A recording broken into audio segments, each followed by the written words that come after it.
Hello everyone, my name is Robert Aceves, and we're starting a new episode of MindFit Podcast, and I have here Neil Bavins with me. How you doing, Neil?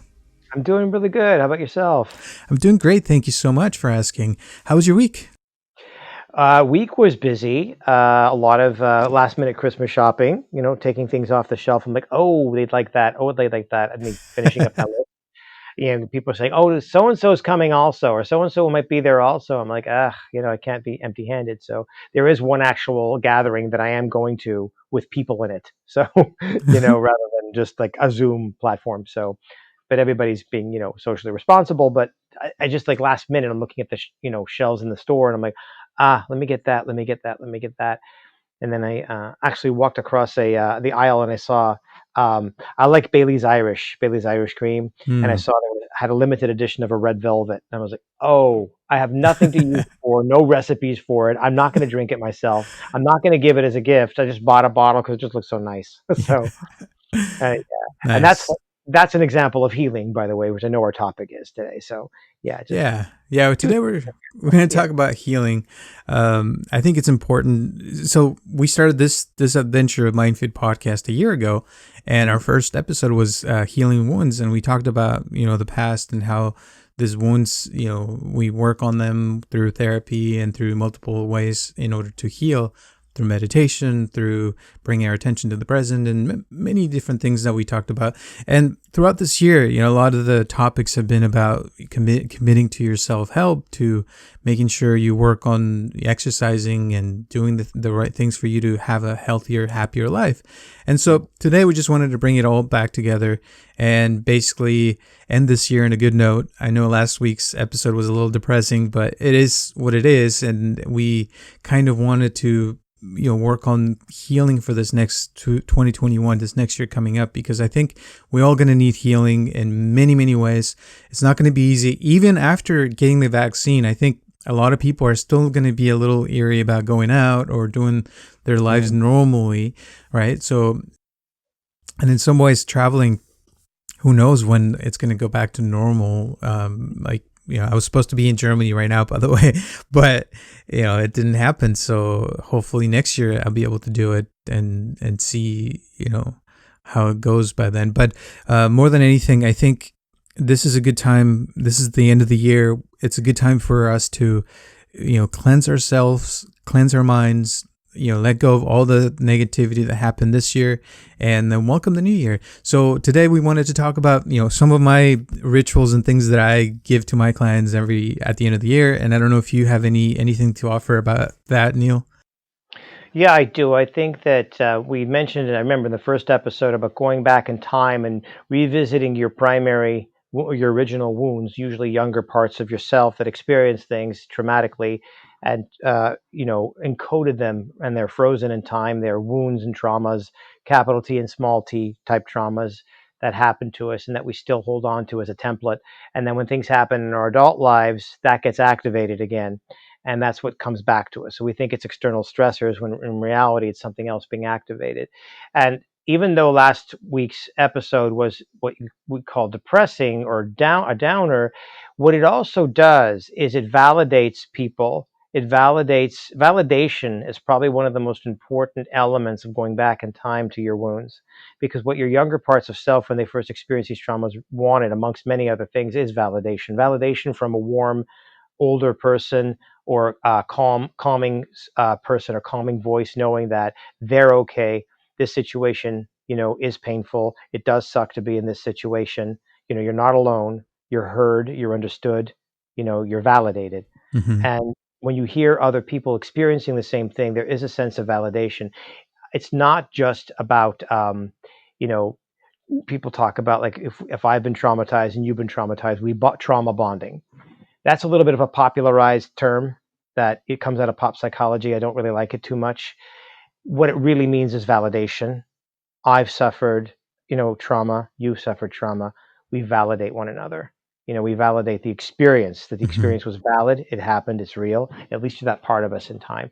So it's okay to talk about things that are downers. It Mm-hmm. doesn't mean you're not healing. People say, okay, let's cut all this stuff, all this depressing stuff, and have a drink. That person is actually distracting. Distracting from healing is actually not doing the healing. Right. That's just something to be aware of. The distractor is not somebody who's healing.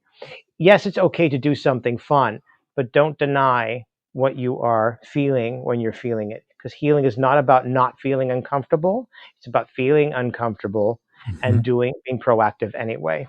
So that's a very important component to healing. It's not about let's all get up and dance and pretend like nothing happened or like nothing's wrong.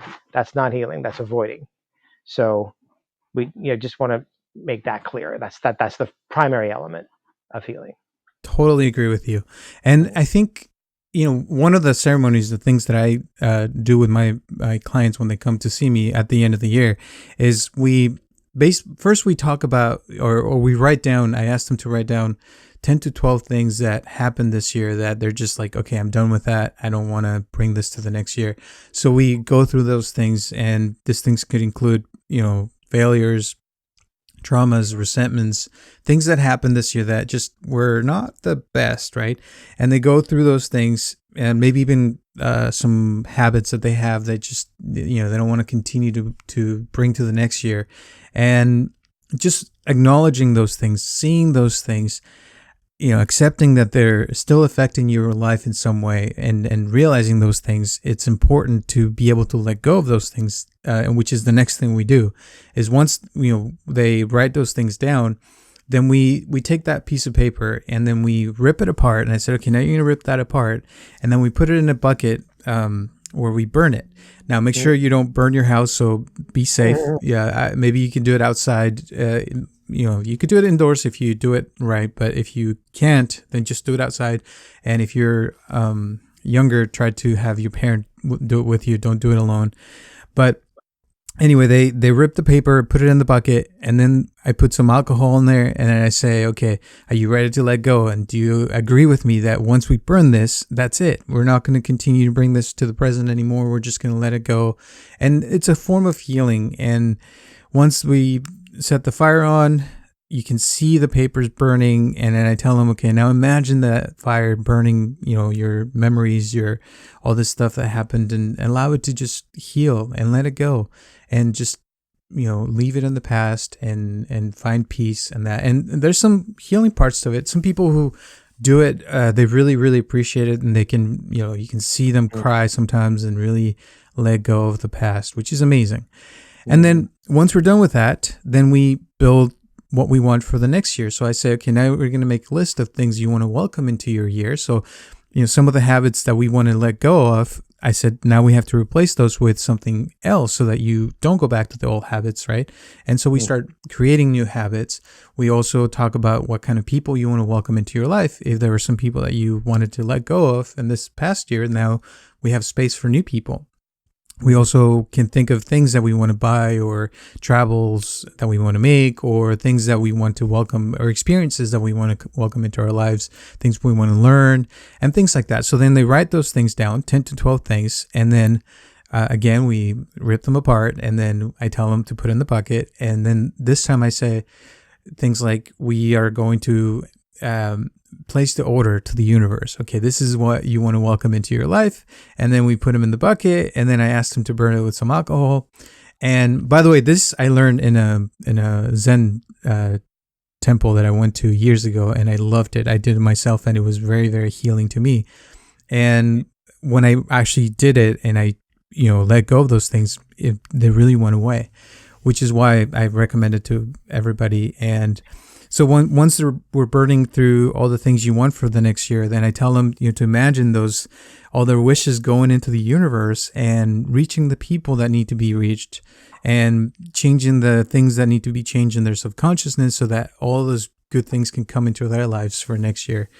And that's it. At the end of this, people feel really good. They feel, for the most part, from what I've seen, and they feel this satisfaction of knowing that they've placed the order to the universe. Things are going to work out their way. And in some ways, I get, I've been doing this for years, and some people tell me about 85 to 90% of the things they chose actually do become a reality. And I think it's because we set our minds, and especially when you're more specific, it's easier to measure those things and see if it actually happens. But I think it's a good idea to do it right now at the end of the year, or at the beginning of the year too, to guide us, right? To guide us in what we want to do for the next year, and take us there.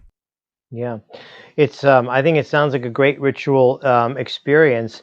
Part of it, as it reflects to the kind of work that I would do as well, is that it sounds like people who are letting go of the past. There's a part of us that hangs on to the past, and it's a part of self that does that because for many reasons, there's something about it that we get out of it. It serves us in some way to Hmm. hang on to that wound, to hang on to that trauma, or to make it bigger in our lives than it actually is.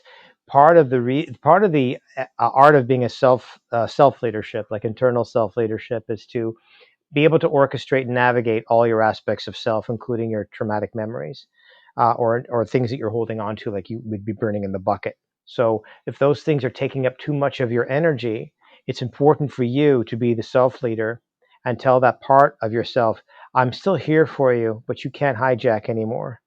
You can't encompass all of my life. You can't encompass that much of my thought processes, of my actions, of my choices. I want to hear you if you're still a wound. By burning you, I'm not saying you're completely gone necessarily. I'm saying that you have, your place in my universe.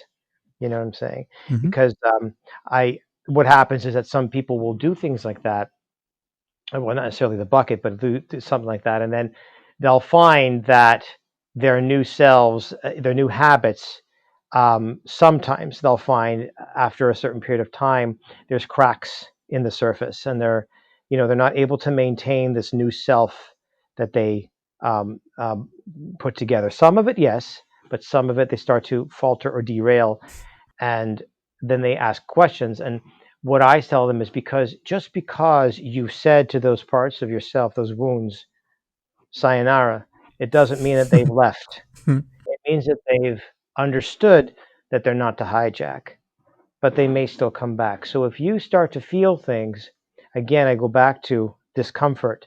If you start, even if you build a whole brand new self and all the things that you process the order to your universe, I was thinking of Amazon Universe when you said that, instead of Amazon US or Amazon UK, Amazon Universe. You know, placing your order online. Yeah, and, Yeah. and delivering it right to your house. Even if all that stuff starts to come true, and you start to notice yourself faltering, going back to old ways, getting sad again, that's perfectly okay and that's perfectly normal as well. Because part of healing is understanding that some waves will come back, Hmm. and sitting with those waves doesn't mean you've lost, doesn't mean you failed, doesn't mean that everything you've done that's positive is not working. It just means you're a human being, and Hmm. it means that the wounds are still there. The brain, unfortunately, doesn't work like a magic wand. We don't just say abracadabra, hocus pocus, and it's all gone. I wish, but there are still going to be feelings that come up. And part of your process of healing is going through life, being proactive in as positive a way as you can. And as you re experience trauma or memories or new traumas or new injuries, you process them differently than you did before. You have the feelings, you let the feelings be with you, and they come and they go, and they don't stay very long. They don't hijack, they don't take over, they don't hijack your thoughts or your actions or your choices. They're just there. If you're feeling yourself having those experiences, the ones you thought you burned in the bucket, so to speak, or whatever you did to get rid of them, just let them be. It doesn't mean you failed, it doesn't mean that there's something wrong. Uncomfortable, unpleasant feelings are just as common as positive feelings, and they're to be just as honored. That's part of healing, believe it or not. A lot of people have the notion, especially in our culture, that healing means I'm all good. You know what I mean? Healing means I'm all good. But it's okay to be with what's uncomfortable, because if you could be with what's uncomfortable, you won't work so hard to not be uncomfortable. Hmm. And it's working so hard to not be uncomfortable that makes people end up uncomfortable, because that Yeah. takes a lot of energy to be Superman, Superwoman, to recreate yourself, so to speak. It takes a lot of energy to pretend that everything's okay now, Yeah. when sometimes memories will start to come back. So that's important to remember in the healing process as well, I think. Yeah. And being mindful, even if it's, something negative, like you said, because realizing those things are coming back, it's important to realize it and to get back on our feet, right? So we see it and we're like, okay, it's coming back. That means I'm not, 100% healed yet. And there's still some stuff I need to work on, and that's okay. And you see it and you realize it, and then you try again. And repetition is really the key to start habits, right? You want to start a habit of exercising, and maybe, you did it for 3 days. And then the fourth one, you just couldn't do it, or you didn't want to do it anymore, or whatever. But then the fourth day, you can get back on your feet and say, okay, I'm going to start again. Just because you fail one time doesn't mean that it's over. Like, there's still time for you to heal. There's still time for you to work on these things. And it's a process. So understanding those things and understanding the process and accepting it, like you said, that things, are not always going to be perfect, and that's totally cool. That's part of the healing, is accepting, like you said, those things and going with it. But I do believe that getting, repeating the things, which is why we talked about mantras too, and positive affirmations, just repeating those things over and over, even if they're not happening yet, doesn't mean that they won't happen in the future. By changing our thoughts, we talked about that throughout this year, like, shaping our minds. Eventually, we'll have more positive thoughts than negative thoughts, and that's a good thing. But we got to start somewhere. And again, we got to realize if there's still some negative thoughts, realize that, oh yeah, I'm still thinking negatively. That's okay. And then you can start changing those things again. But you have to acknowledge those things first before you can change them, right? Right. And knowing what negative thoughts are coming from, because automatic thoughts that are negative, usually that's a part of you giving you negative thoughts because it's trying to protect you. It's trying to put up walls and make you hyper vigilant about people and situations and events. And you don't recognize that. You Mm-hmm. think, oh, it's my intuition. I read people really well. That's why I'm thinking that there's this going on or there's that going on. When really it's a part of you trying to protect you from getting hurt, from having uncomfortable feelings again, right? If I could read people really well, I could dodge bullets. Well, that's great to have intuition, but at the same time, are you really reading people well, or are you making up your mind about people based on protecting yourself, right? Mm-hmm. Mm-hmm. And a lot of people don't recognize where the negative thoughts are coming from. So you can reframe them and start thinking positive thoughts as well. And I think that that's great, because you could do that and it can work. It can work either way, but recognizing what's making you think judgmentally or negatively, you know, I'm just afraid. I'm afraid of not knowing what's going on in the situation, so I have to pretend that I do. And as a result, you'll end up saying no to 80% of the people who ask you out, or 80% of the people who ask you to do an endeavor or a project, or try to get close to you. You'll end up, pushing people away without realizing that that's what you're doing. Mm-hmm. So recognizing where it comes from is an important component also, because underneath that is where the healing is as well. I'm hurt. I'm hurting. I don't want to get hurt again. You know what I say? I say something very controversial. I said it to a client this week, and they were like, "Huh?" They said, "Well, I don't want to get hurt." I said, "How come?" And they said, "What?" I said, "How come you don't want to get hurt?" Well, because it doesn't feel good. I'm like, so? And then what?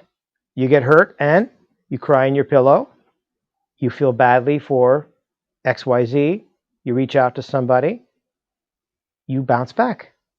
What's wrong with getting hurt? I'm not saying walk into the fire. I'm not saying purposely get hurt. I'm not saying be reckless. What's wrong with being vulnerable? What's wrong with getting hurt? You will survive. You will get through it, right? You will get past it. You will. Mm-hmm. What's wrong with sadness? Sadness is what some of the best songs are written from. One of the best movies Yeah. are made from. Mm-hmm. Some of the best art is about sadness or anger or helplessness or vulnerability. Why do we have to go to a museum to experience emotions? I'm not saying you want to get hurt. I understand that. But if it's the ultimate goal to never get hurt, then you're never going to actually be truly vulnerable either. So a lot of the things that you're shutting out, including healing, are coming from, I don't want to be uncomfortable. I don't want to get rejected. Why not? I mean, I know you don't want to get rejected. You want the person to say yes, of course. But they might say no. And then what?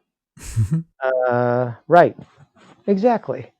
You'll reset. Yeah. And the truth is, pain is a part of life. I mean, if we didn't have pain, we wouldn't be able to have pleasure. And, having the contrast of experiencing, painful experiences. Like, I know there's times when this year, a couple times when I threw my back because I picked up something or did something wrong and I couldn't walk, for a few hours or for a whole day.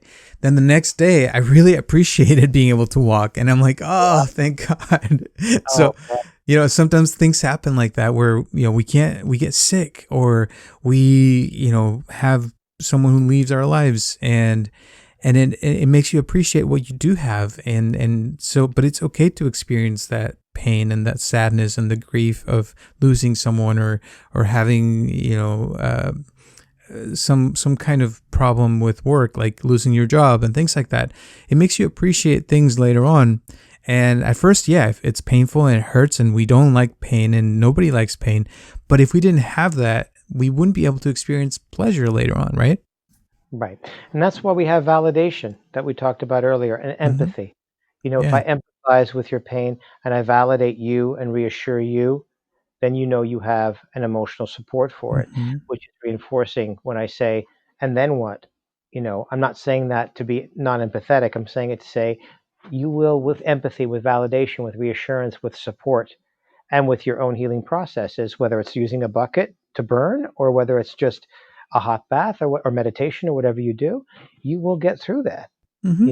We'll get through that. You've done it before, right? So Yeah. you will get through that. And no, we don't want to feel that.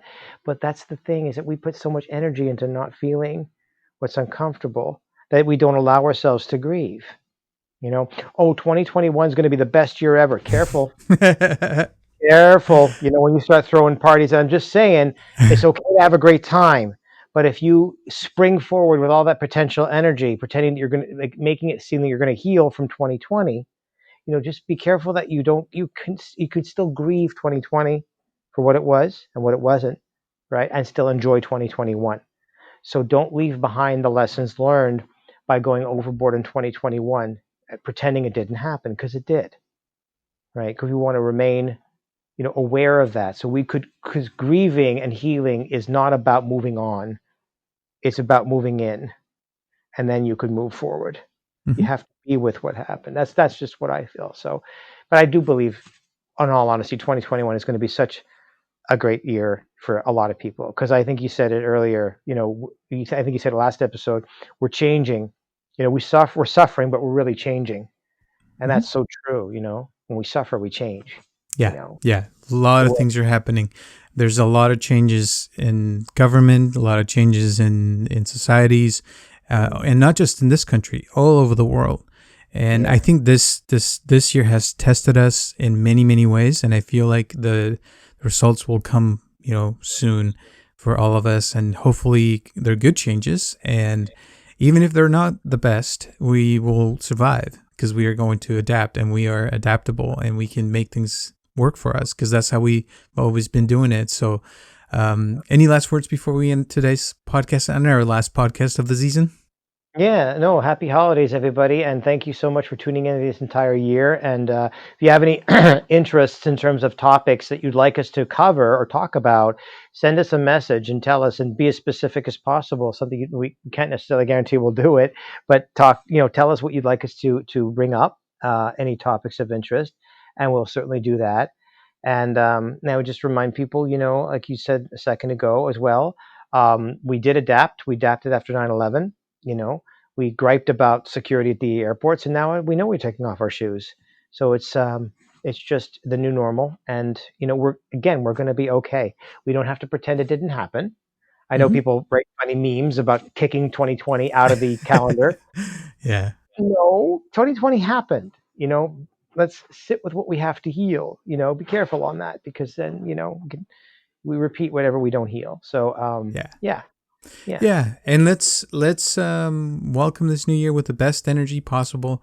I tell people the last few days of this year, just enjoy, have fun, and try not to get angry or fights or anything, just so that you can welcome the year with new energy. And also, we are going to be taking a break. I think Neil's going to be working on his book. I'm working on my other podcast, and I'm also working on a course that I'm going to be selling. So we don't know when we're going to get back started on this podcast, but just know that, we're here. Neil's still going to be seeing clients, and so am I. So if you need help or want to contact us, please feel free to do so. Where can they contact you, Neil? They can find me on Psychology Today, Neil Babbins, Neilbabins. I'm available on Psychology Today, and there's a phone number and an email that you could access. I'm licensed only in California, so if you're not in California, I can't see you as a individual therapist, but in groups I can, and I could do Zoom groups. We can arrange that. So. Awesome. And if you want a life coach, you can contact me. I have a website called livebetteroc.com, or you can also look me up on YouTube. I have my YouTube channel. You can look up Robert Aceves. And if you want my meditations in English and Spanish, then you can look up Roberto Aceves. So I have both English and Spanish. Also, if you have questions, we're both on Facebook. So we have our MindFit Podcast Facebook page. We also have this podcast on YouTube. So you can look up our YouTube channel, which is MindFit Podcast, and you can actually look at video of us talking on Zoom. So please feel free to contact in any of those platforms. And thank you so much for listening for this year. We really appreciate it. It's been an amazing adventure learning from all of you and from all the people that we've interviewed and people that have talked to us and commented on our podcast and donated as well. So thank you so much to everyone. We wish you a happy new year and the best for this 2021, and hopefully we'll see you soon. Thank you. Happy New Year. All right. Thanks, Neil. I'll talk to you later. Okay. Bye-bye. Right. Bye.